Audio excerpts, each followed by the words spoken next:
Now the Passover and the festival of unleavened bread were only 2 days away, and the chief priests and the teachers of the law were scheming to arrest Jesus secretly and kill him. But not during the festival, they said, or the people may riot.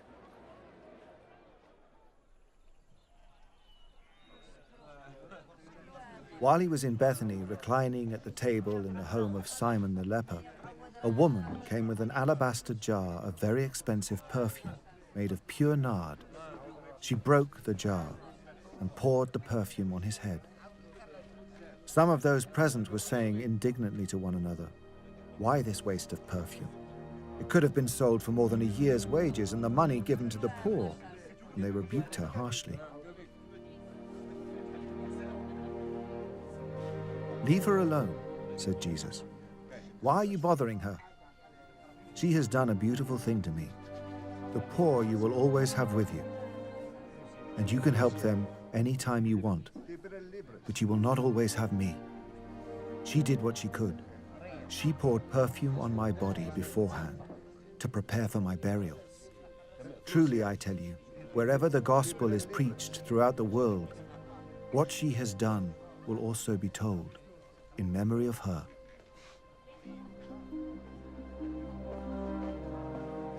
Then Judas Iscariot, one of the 12, went to the chief priests to betray Jesus to them.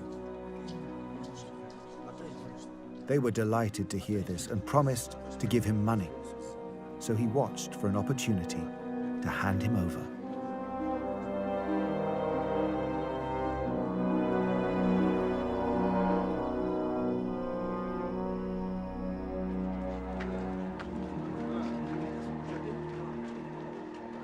On the first day of the festival of unleavened bread, when it was customary to sacrifice the Passover lamb, Jesus' disciples asked him, "Where do you want us to go and make preparations for you to eat the Passover?"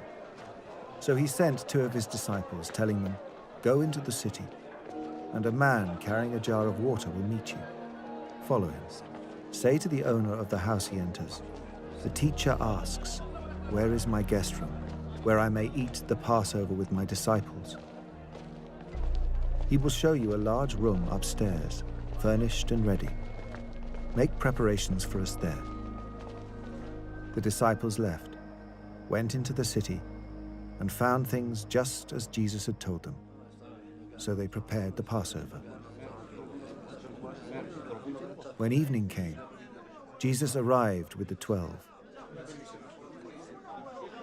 While they were reclining at the table eating, he said, "Truly, I tell you, one of you will betray me, one who is eating with me." They were saddened, and one by one they said to him, "Surely you don't mean me?" "It is one of the 12, he replied, "one who dips bread into the bowl with me. The Son of Man will go just as it is written about him. But woe to that man who betrays the Son of Man. It would be better for him if he had not been born."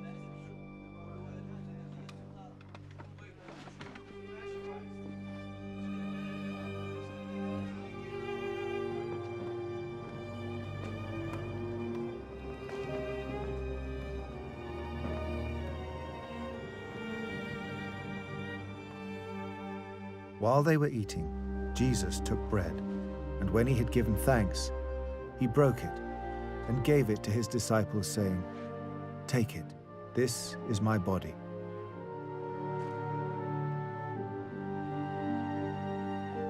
Then he took a cup, and when he had given thanks, he gave it to them, and they all drank from it.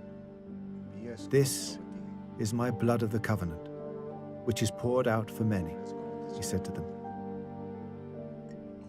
"Truly, I tell you, I will not drink again from the fruit of the vine until that day when I drink it new in the kingdom of God." When they had sung a hymn, they went out to the Mount of Olives.